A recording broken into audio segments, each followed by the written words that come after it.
Boni, which country do you think that is not going to support Kenya? And why? Which country Somalia. are you sure is Somalia will not so support the president Kenya. of Somalia in Kenya? Somalia was not here. He gave a last-minute apology. And that one is in public domain. Djibouti will obviously vote for its candidate, and Somalia will vote for Djibouti. Remember Djibouti, the president of Djibouti was in Kenya last year. And he said that he wants favor from the president of the Republic of Kenya. They will support their own. Huwezi wacha mtoto wako Jeff. Unasema acha tuanguke tu na Eritrea.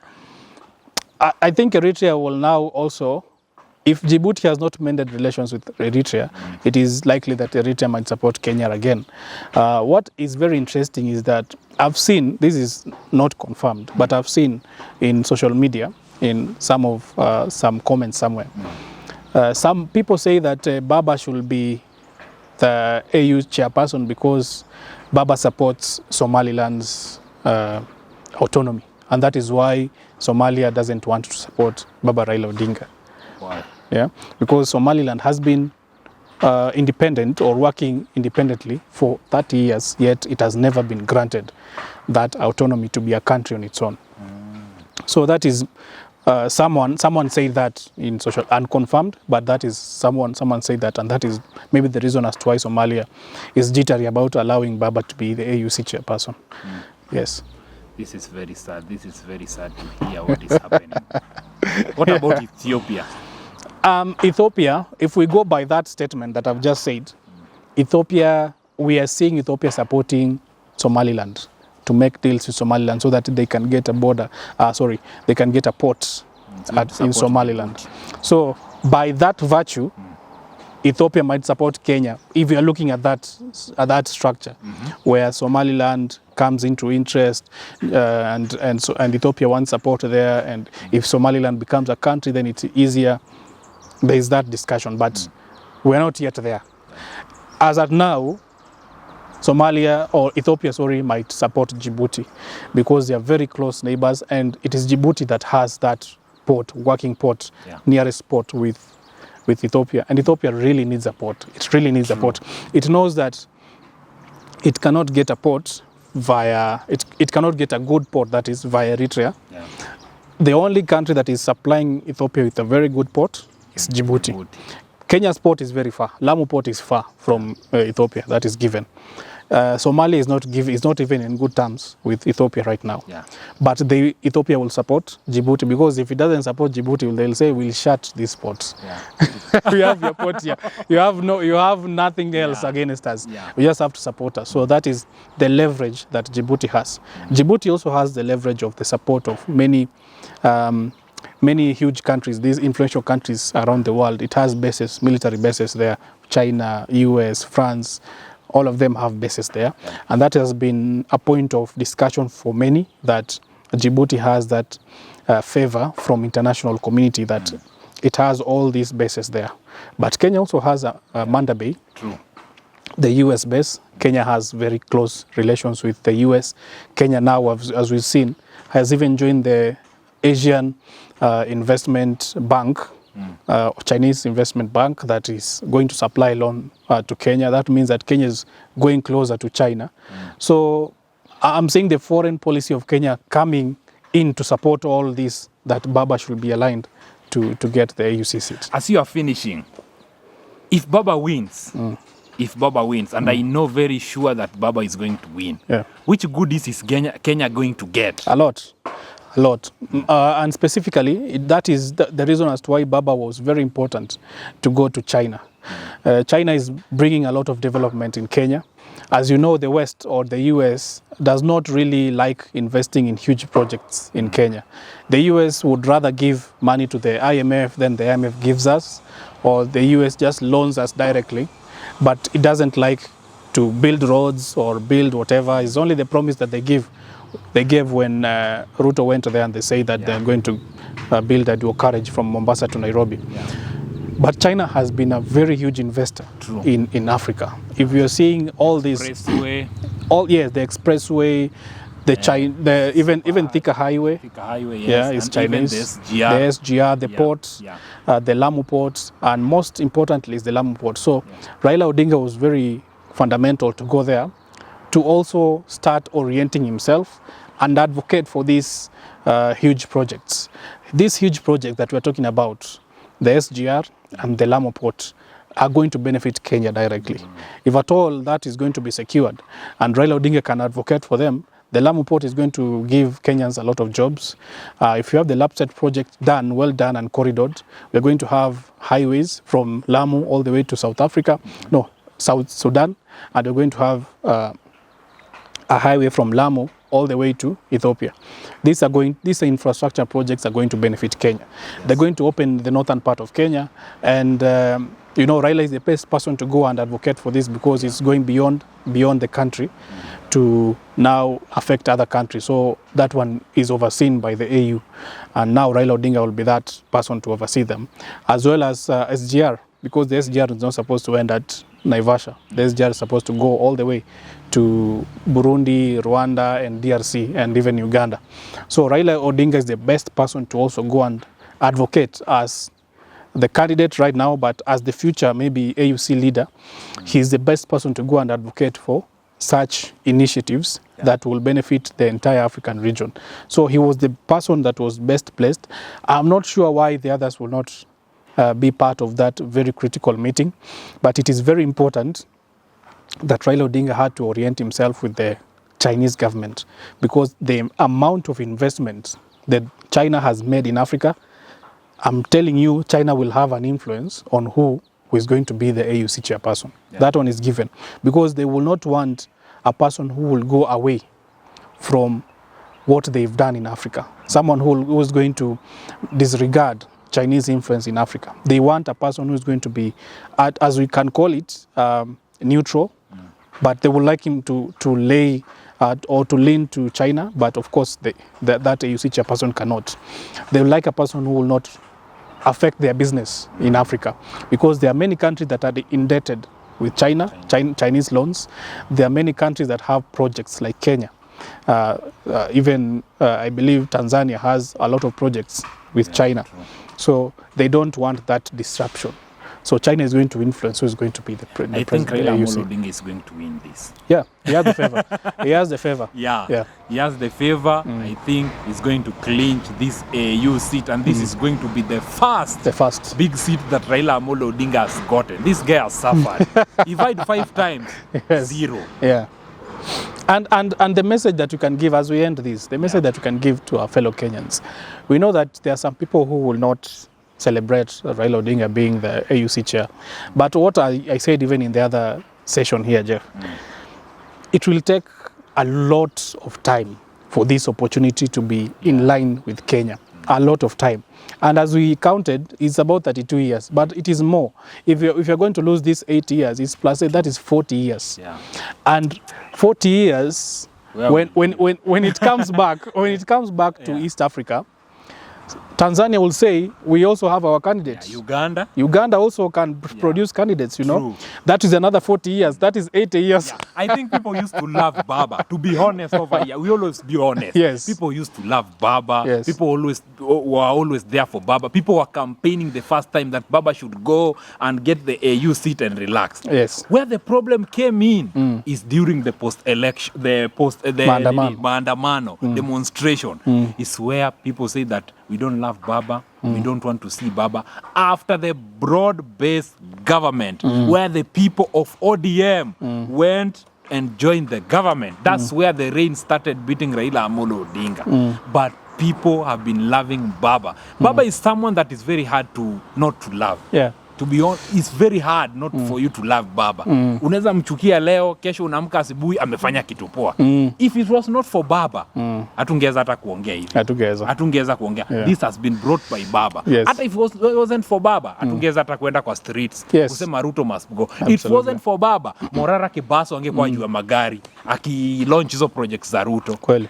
because of Raila Amolo Odinga. This guy needs some flowers. He has done a lot of work to us Kenyans. Absolutely. We need to appreciate him with the AU job. That's what I can say for Baba.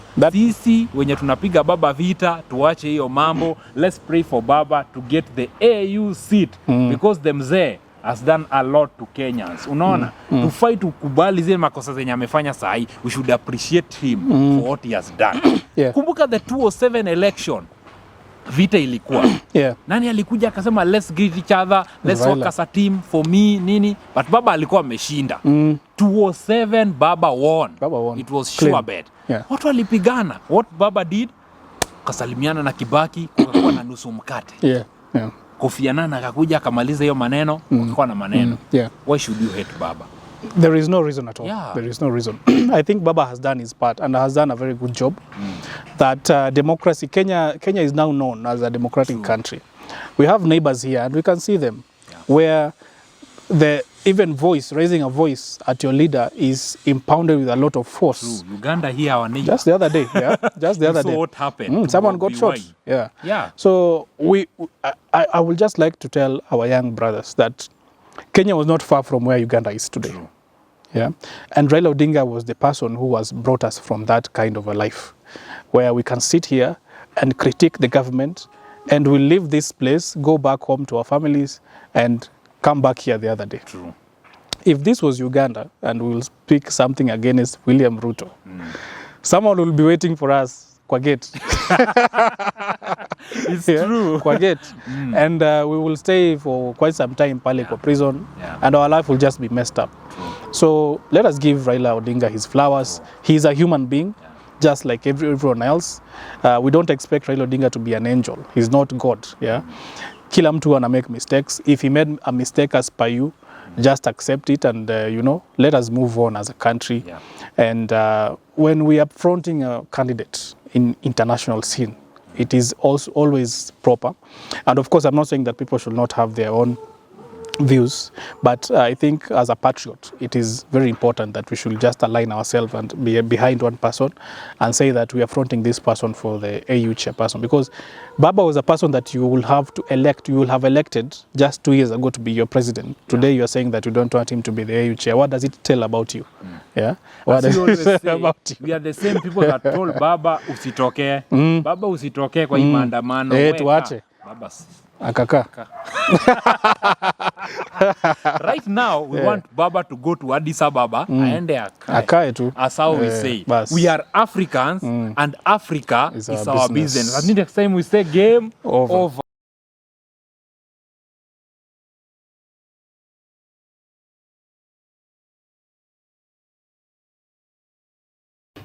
Well, Raila Odinga is making a stab at the AU, and different people have different ideas of how this entire candidacy came into play.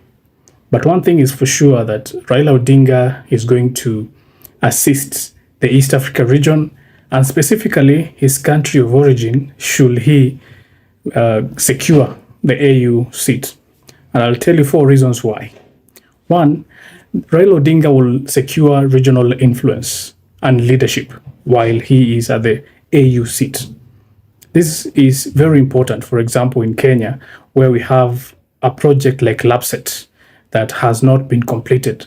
If we have a person from Kenya at the helm of the AU, regional projects, for example, like LAPSSET, that connect different countries in Africa, will be possible to achieve with Raila Odinga at the helm.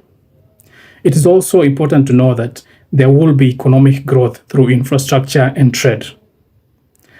Raila Odinga at the helm of the AU can leverage on the Africa Free Continental Area Agreement to ensure that Kenya gets multinationals to set up shop here in Kenya. Of course, if multinationals set up shop in Kenya, that means that Kenya will benefit in terms of employment, in terms of people earning a living. It is also important to note that Raila Odinga can prioritize peace and security in the region. This is important, more so in Kenya, because we have security issues here and in the larger East Africa. We know that we neighbor Somalia. Kenya has been in Somalia on its own. Kenya has also been part of the AMISOM in Somalia. And we need a stable Somalia for our tourism to grow. There are areas in Kenya where tourism is not getting to the full potential because of the insecurities in Somalia. If we have a secure region, the entire country will flourish. Lastly, Kenya will benefit in bilateral and strong ties. And that means that Kenya will benefit by having what it has been doing best. It will have someone to push it to do better. Kenya has had a very cordial relationship with the entire world. Bilateral relationships and ties help Kenya to become the destination of choice for tourism and the destination of choice for important meetings that happen across the world. These meetings do not come just like that. They come with their goodies. A lot of investors visit the country, they get to see the potential that the country has, and they get to invest in the country. With Raila Odinga at the helm of the seat, all this is possible, and the support of Kenyans, the moral support, will be important to make sure that the seat is secured, the seat is firmly secured for Kenya. For the very first time, we might have the AU chairmanship here in Kenya.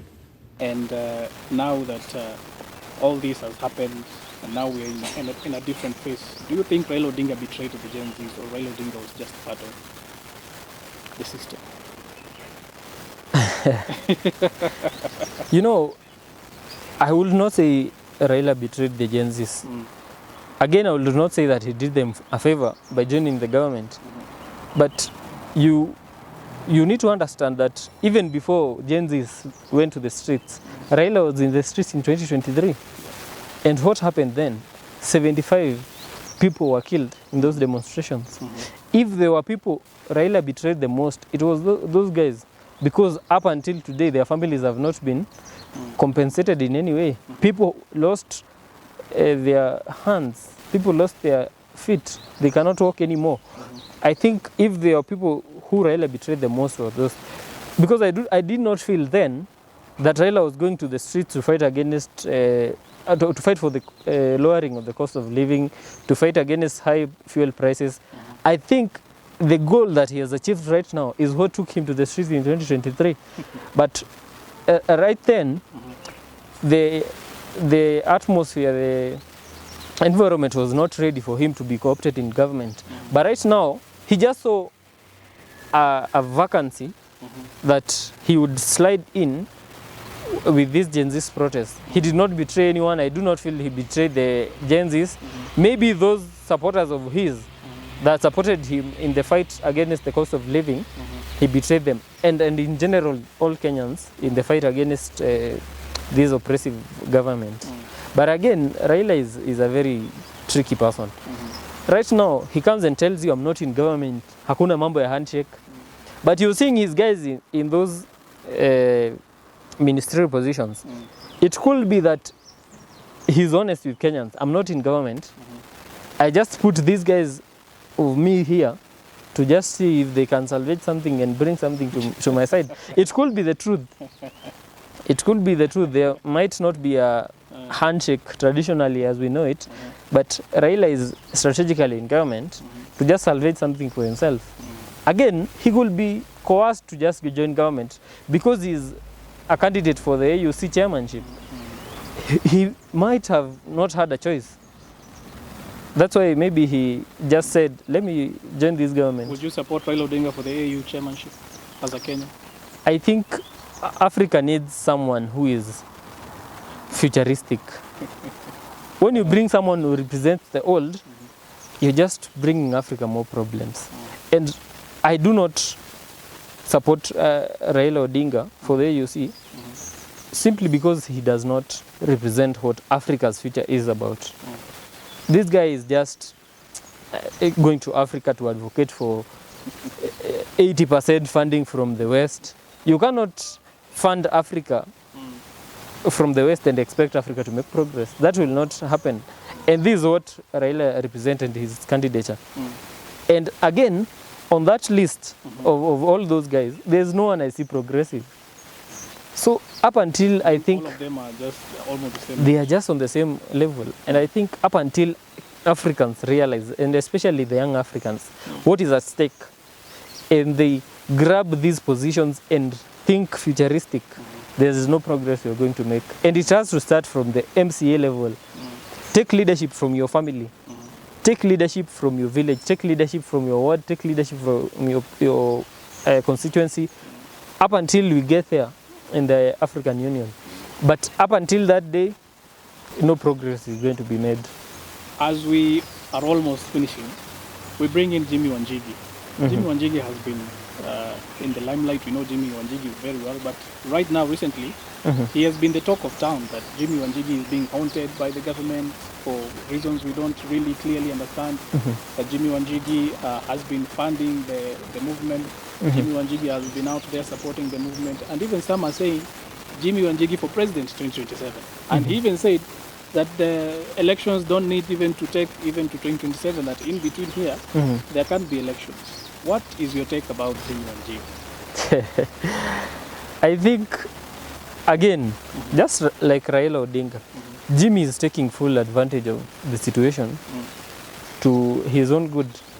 And if Jimmy comes and presents